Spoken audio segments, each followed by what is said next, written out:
You're listening to the True North Success Podcast. Real stories of personal, professional, and financial wins from Alberta's best. With your hosts, Gary Ma and Amy Kim. Hey everybody, welcome to the show. Today my special guest is Matthew Burgoyne. He's a prominent Canadian lawyer specializing in the legal framework surrounding digital assets and blockchain technology. As a partner at Osler, Hoskin, and Harcourt in Calgary, he chairs the firm's national practice group dedicated to this evolving field. Matthew is one of the first legal professionals in Canada to represent cryptocurrency companies, establishing himself as a pioneer in the industry. His work involves designing complex corporate structures and ensuring that emerging technologies meet strict Canadian securities and financial regulations. Recognized as a leading expert, he frequently provides legal commentary on major media outlets like Bloomberg and the Globe and Mail. He also serves as an advisor to the Alberta Securities Commission. It is my pleasure to have Matthew Burgoyne on the show today. Welcome to the show. Thank you, Gary. It's great to be here. Thanks again for asking me to do this. So Matthew, I gave you a quick overview of your success, but can you fill in the details of what you do, who you serve, and how long you've been doing this for? Yeah, sure. So I'm a partner at, like you mentioned, at Osler, Hoskin, Harcourt. We're a national Canadian law firm. I'm chair of our digital asset and blockchain group. And so I'm really a focus on regulatory compliance as it relates to the digital asset industry in Canada, specifically securities regulatory compliance. I mean, I'm a partner in the corporate group, so I'm capable of handling corporate law related matters and fundraising type issues, assisting clients with fundraising. But where my niche is really being carved out is, I think, securities regulatory compliance as it affects the digital asset industry. And, the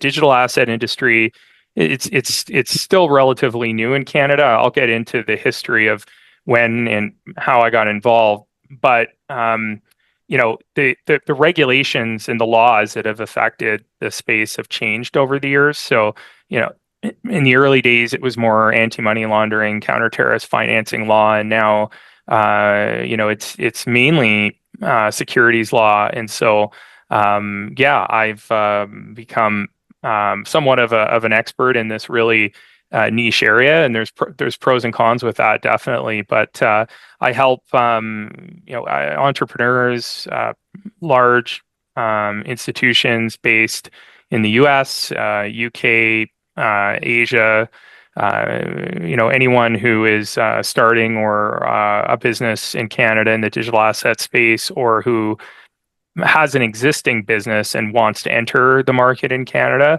I would help provide them with advice. And we work a lot with law firms based in the US and in the UK and in the EU sometimes.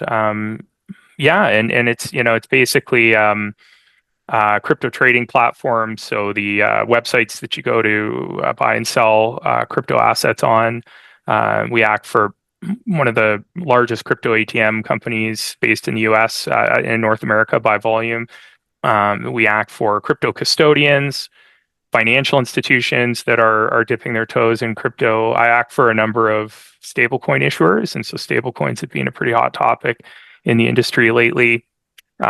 We've acted for some more exotic type businesses in decentralized finance, some foundations that are adjacent to decentralized finance. I've speak quite frequently at conferences. Most recently, about a month ago, I spoke at Cayman Crypto Week in the Cayman Islands. Spoke on a panel regarding Crypto Without Borders, it was called. So, it's a great career. I'm very grateful to have, the practice I have right now. And it's an incredible firm, that I'm at, as far as the, professionalism, the quality of work, the attention to detail, and the support, and the varied practice groups at this firm. So when you start with any law practice, As you take on more clients, the issues become more complex, Hmm. and ideally, you want to be if you're in private practice at a law firm where the firm can handle any issue that comes along for a client, where you don't have to refer work out because you don't have a specialist in a certain area. So yeah, Osler is being great for that. But yeah, that's kind of it in a nutshell. Right. Yeah. I mean, that's very cool. Like, I mean, in terms of at least my experience in the crypto world, it's pretty new type of thing. Yeah. But let's look back. Like, what was your driving force to become a lawyer? I mean, Okay. that was many Yeah. years ago, right? Many years ago. I can't believe yeah, I've been practicing law for 20 years. Right. If we include articling, 21 years. And so we have to, take it back to the late 90s. I was not a scientist. I wasn't a science and math guy. I was more, writing Hmm. and poli sci, and I really got interested in philosophy. And so Hmm. I grew up in Winnipeg and did all my education in Winnipeg. I thought I was just going to spend the rest of my life there, but I ended up moving to Calgary in '06. But so really loved logic and logic problems and I'm a big Star Trek, the original Star Trek fan, and I Okay. always admired Mr. Spock's Okay. logic and Yeah, how yeah. and I don't know, there was something about that, and critical thinking really attracted. I was attracted to critical thinking, and so I uh, dove into philosophy, and at some point, yeah, like because I was interested in it, I was getting, decent grades, and I was thinking, like, what am I going to do with this arts degree with a major in philosophy? And I started thinking about law because of the critical thinking component, right? And Okay. it's not politics. It's very different. When you're analyzing information in a certain way, and analyzing law involves critical thinking and logic. And so I thought, I kind of always wanted to be a professional. Like when I was a kid, I wanted to be a doctor, and borrowed medical textbooks from family friends that were physicians, and it just didn't go down that route. But Yeah. law was something that I thought that I could do, and there was a reasonable chance I could get in. And I studied months for the LSAT, and got in. And yeah, the rest is history. Yeah. As far as law, yeah, I just, So, yeah, jumped in. so you, And you just kind of thought about it, like the logical thinking, and sort yeah. of really grew on that side of things. Yes. Yeah. Yes, yeah, yeah. Something about like the critical thinking and analyzing law and how it could apply to, different fact scenarios. Yeah. A lot of people would find that boring, when you buy a product or you're subscribing for a service and you see the terms of service, the fine print, you don't usually look at that. I mean, we're drafting that's kind of the language that I'm looking at, Yeah. all day, every day, sometimes 10 hours a day. So my eyes have deteriorated so much. My eyesight started getting bad in early university, and now it's just like I can't see far away. I wear contacts, and now I can't see close. So now I need Okay. bifocals. Anyway, I blame my profession in the law. So you had asked before about like cryptocurrency and how I got into it. So Yeah. that's so as a lawyer, I had a guy who mentored me, a senior partner at a firm that I ended up working for when I moved to Calgary from Yeah. Manitoba. And he was like a rainmaker. He went out and brought in work and was Okay. excellent with clients.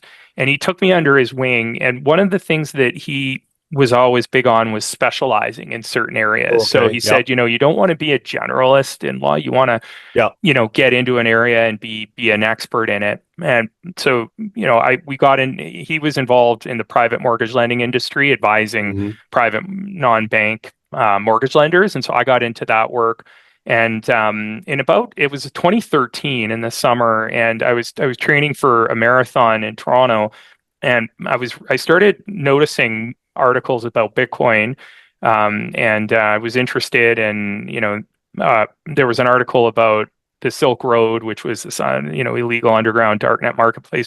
That the fact that something like that could exist and that it worked based on no trust, like, the parties didn't know each other, like wouldn't trust each other, but somehow that still functioned, and the currency underlying it, was fascinating to me. And so that Bitcoin was being used, unfortunately, on these marketplaces.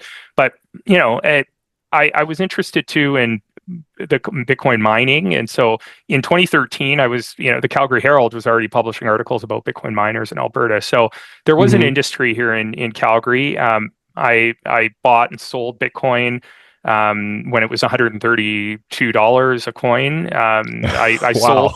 sold all of what I bought the next year when we hit our, a big downturn in the industry. But anyway, so one of the best ideas and the best things I could have done for my career at that time was think, how can I apply this to law? Like, this is an interesting area.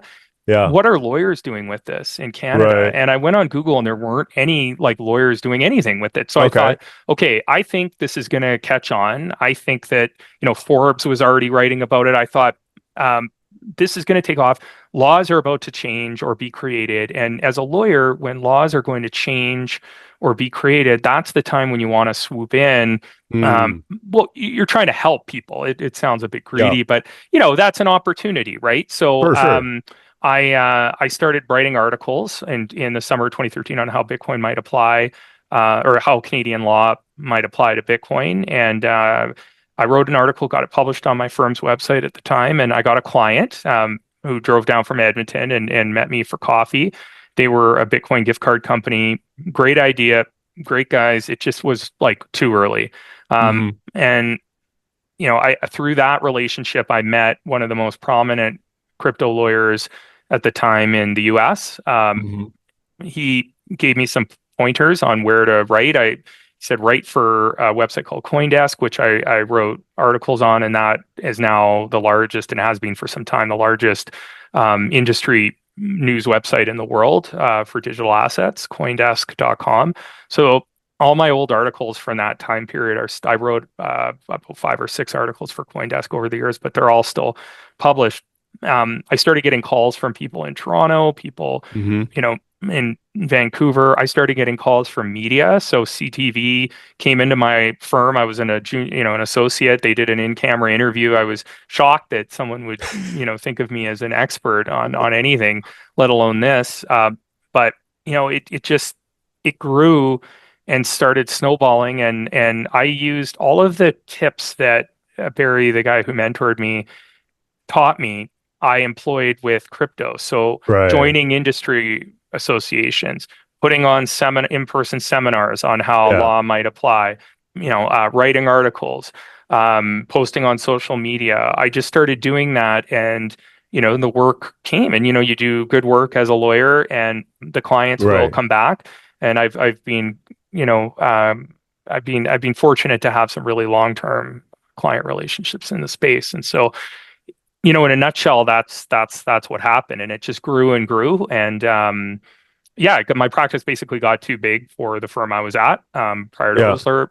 I had a headhunter reach out to me and say, "Hey, this, I knew of Osler. I knew some lawyers in Toronto who worked at this firm, and I joined the firm in June of 2022. It was a huge step forward for me, a huge step up. I joined laterally as a partner, and then I attracted different clientele and different work, and more specialized and varied. And so it's been a great ride so far. Right on. What do you think kind of sets you apart from the competition? Like, what comes easy to you that others find challenging? I think honestly, the focus on business development and just being involved. So part of my upbringing, my parents were always big on community service, and my high school, I went to an all boys Catholic high school in Winnipeg. St. Paul's, their motto was, be a man for others. So that spirit of trying to be of service in the community is been beneficial. Not a lot of lawyers in this space in Canada are as involved. Some of them are, Mm-hmm. more so recently, but I benefited, from having that drive to volunteer and just to get involved. Business development, again, like just implementing the tips that I was taught early on in my career, I think has helped. But yeah, public speaking, like a lot of lawyers don't like public speaking. I Mm-hmm. didn't. I was terrified of it. In fact, I chose to be a solicitor, not a litigator in court, because I didn't want to publicly speak. And ironically, now I do a ton of public speaking, and it's just gotten easier over the years. And Right. Yeah. but I think so. Yeah, that's probably what sets me apart is the business development. Although recent, it's tough. You have to always be doing it, and recently, I feel like I've kind of let it slide. But generally speaking, I think just my involvement and business development and taking clients out for lunches and dinners. I would fly to Vancouver, take clients out for lunch for the day, fly back to Calgary in the same day. Okay. I go to Toronto almost every month or so. Right. To see clients. And so, Yeah. it's, that's a big part of my practice is business development. Right. And, just at this firm, there's a really high, strong emphasis on quality legal work. And so trying to do a good job, not a rush job, not cutting corners. Yeah. That's probably something else that sets me apart is that we really try to do good work here. Yeah. And I think our standards are fairly high at this firm, and I think that's reflective in the work. And also, what sets me apart, I think, is my relationships with some of the securities regulators has been very strong. Not adversarial. We Yeah. push when we need to push, but I've been pretty collegial, and that I think has benefited clients. There are times, of course, when you have to push back and be a bit aggressive, but I'm not hostile to regulators, and I think that's helped as well. Right. Mm. Yeah, I mean those are fantastic tips. What do you think? What other tips or suggestions would you give someone who wants to be more successful? Yeah, I think, look, we're all to some degree in sales, no matter what your position is. I mean, I'm a lawyer, but I'm, almost like sometimes I feel like a glorified waiter, right? Because I'm a service provider. I think Sure. Yeah. the professionals who understand, really what it is they're doing at the end of the day, a lot of it, our work does involve sales. Even if you're an engineer working for an oil and gas company, you're probably still responsible to some extent for business development Yeah. or facilitating projects, and you're with the goal of trying to get more work.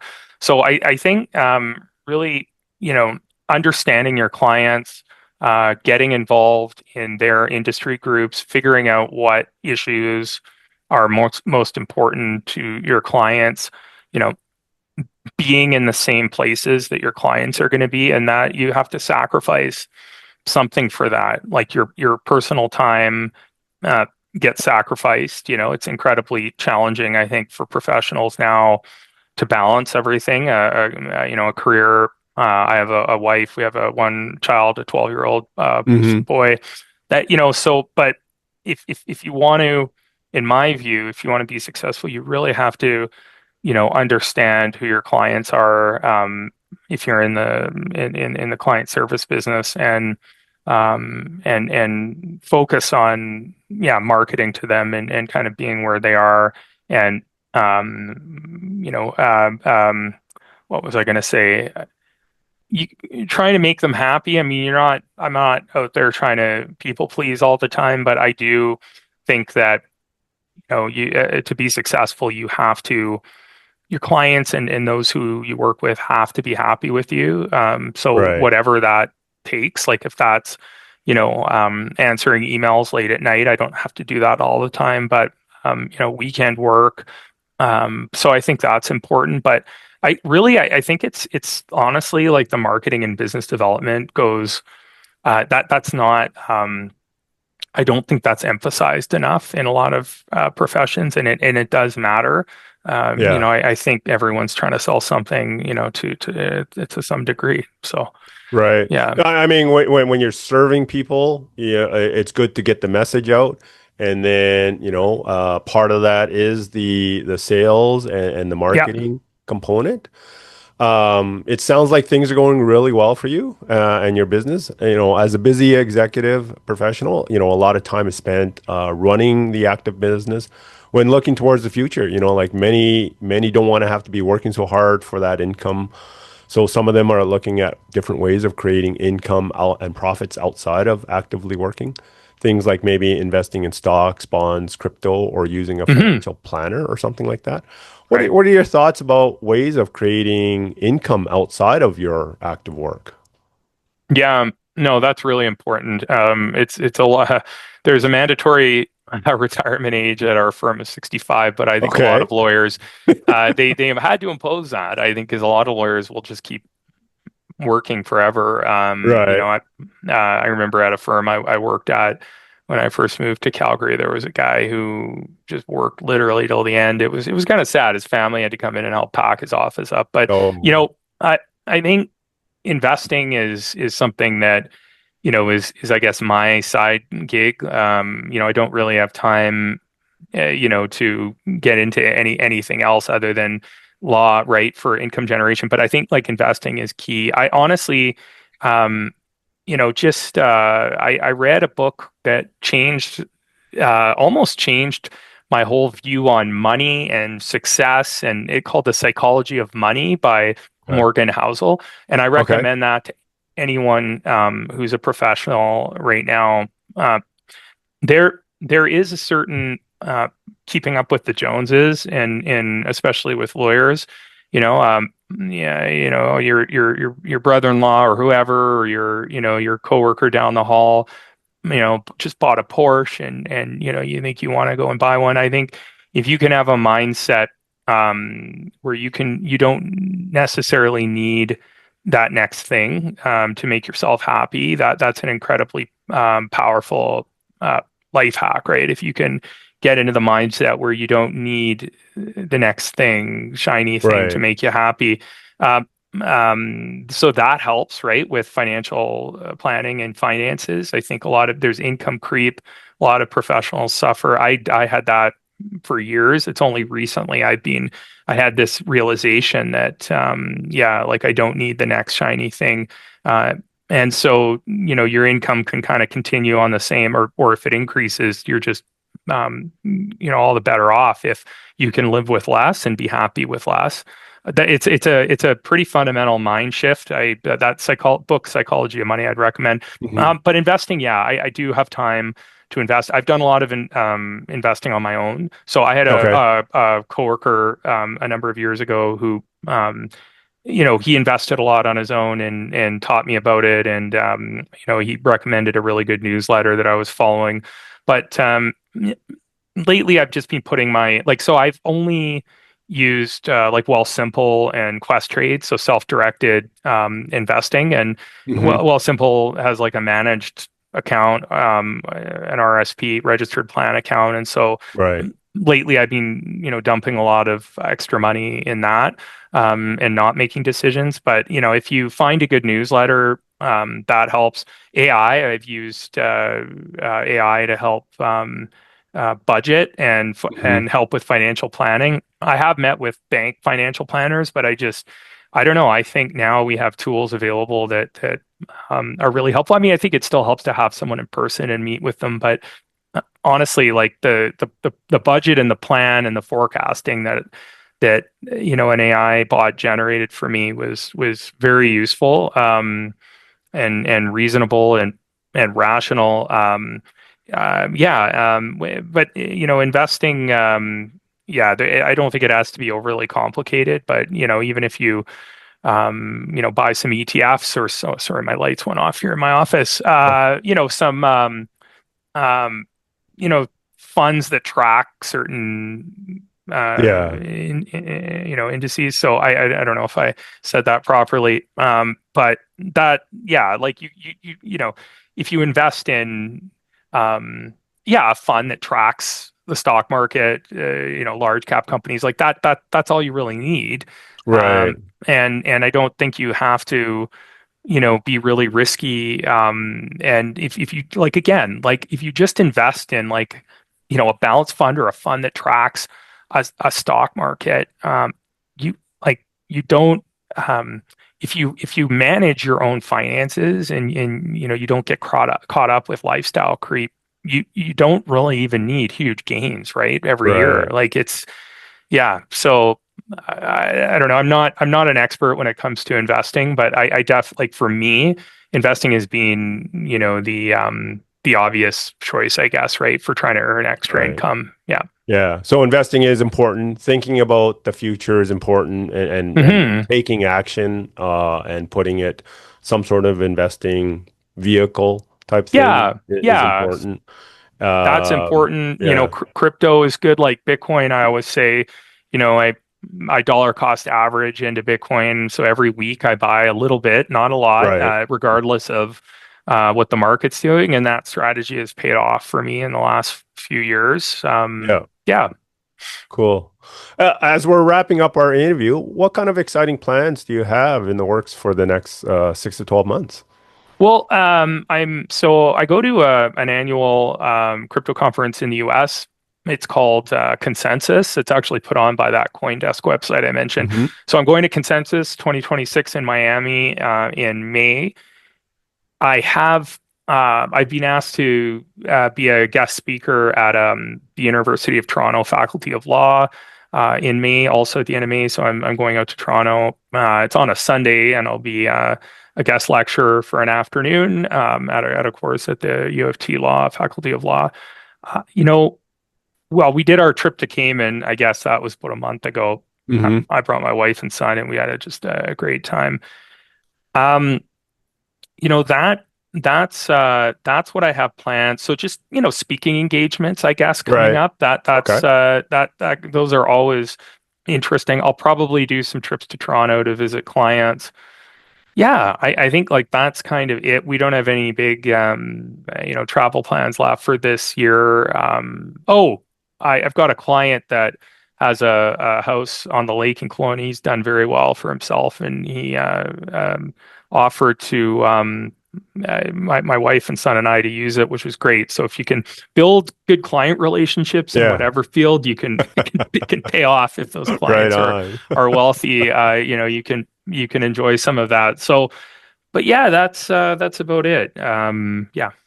Very cool. Hmm. Matthew, that wraps it up for Okay. today. Thank you so much Thank you. for Thank you for sharing having me. your insights and tips with us. It was a real pleasure to have you on the show. And Matthew, Yeah. if people want to connect with you, what's the best way? Yeah. Go on. You can search my name, Matthew Burgoyne, on LinkedIn. I'm most active on LinkedIn, although I don't check messages all the time, but feel free to reach out and I'll get back to you. I'm on X as well at Burgoyne Matt. You can send me an email, mburgoyne@osler.com, OSLER. Yeah, and that's it. Oh, I just created a new website with an AI tool. It took me like 20 minutes, bitcoinburgoyne.com. So check me out there as well, bitcoinburgoyne.com, all one word. All right. And thanks again for having me. This Hey, is you're great. welcome. Yeah. This was great as well. Want to share your success story? Apply to be a guest at truenorthsuccessshow.com/guest. We'd love to hear from you.